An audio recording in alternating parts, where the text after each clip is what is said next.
Hello. So, in the past months, my students and I have been spending some time writing children's stories.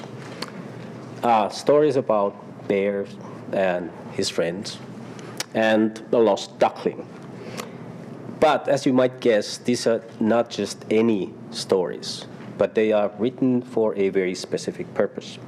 So let me read you a short passage while you look at the picture on the slide.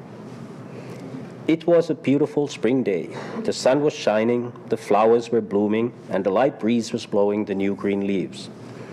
Bear was lying on the grass, while Fox was enjoying the sunshine, and Kitty was telling them a story. He loved spending time in the meadow. So who's he? Who did you think the pronoun he referred to? Bear, Fox, or Kitty? You must have understood it somehow because none of you looked very confused.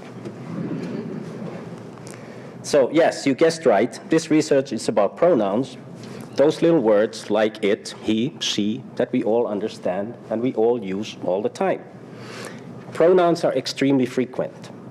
We hear them a lot. They are among the most frequent expressions, words in any given language. However, pronouns are also ambiguous. So it's not always clear what the pronoun refers to. So how did we decide who he is? It may feel easier now when you see the text and have time to think, but how do we do this when we listen to speech? Everyday conversation is extremely fast. A pronoun like this, like he, articulating it takes less than 1/5 of a second. And a whole sentence can go by in 1 or 2 seconds.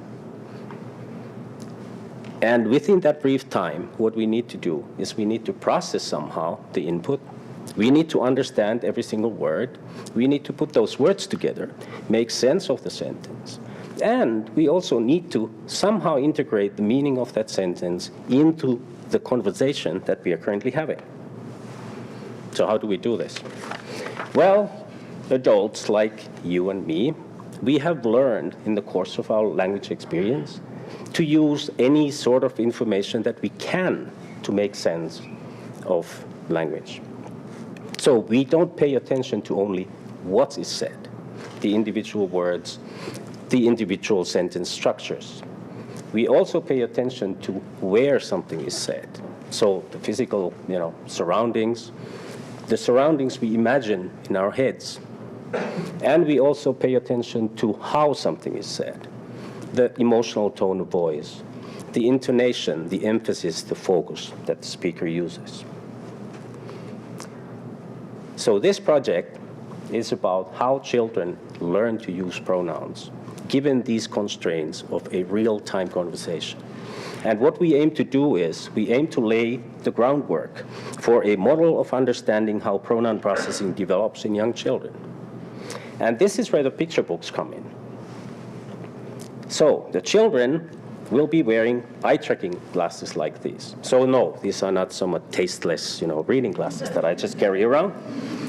These eye-tracking glasses record everything that the child sees and that the child hears. But the really important thing is that we also get their eye movements on those videos superimposed.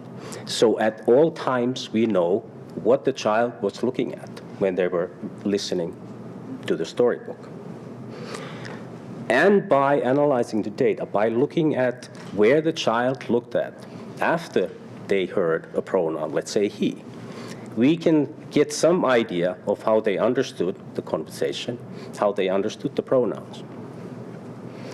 And while we construct these stories, we will of course manipulate, like any psycholinguist, we will manipulate the what aspect, so the actual words, the sentence structures. We will manipulate the where aspect, the events where we show these stories happening, and also the how aspect, so how the reader uses their intonation, their tone of voice to convey the meaning of the story. We will also take into account the variety of individual difference factors, factors that pertain to the individual children, like aspects of their cognitive development, aspects of their language skills and knowledge, and see how those would predict our results. So this all will hopefully help us understand what kind of information children's processing system pays attention to, and how and to what extent the development of their pronoun comprehension is driven by these real-world visual, cognitive, linguistic, and emotional properties in the real time. Thank you.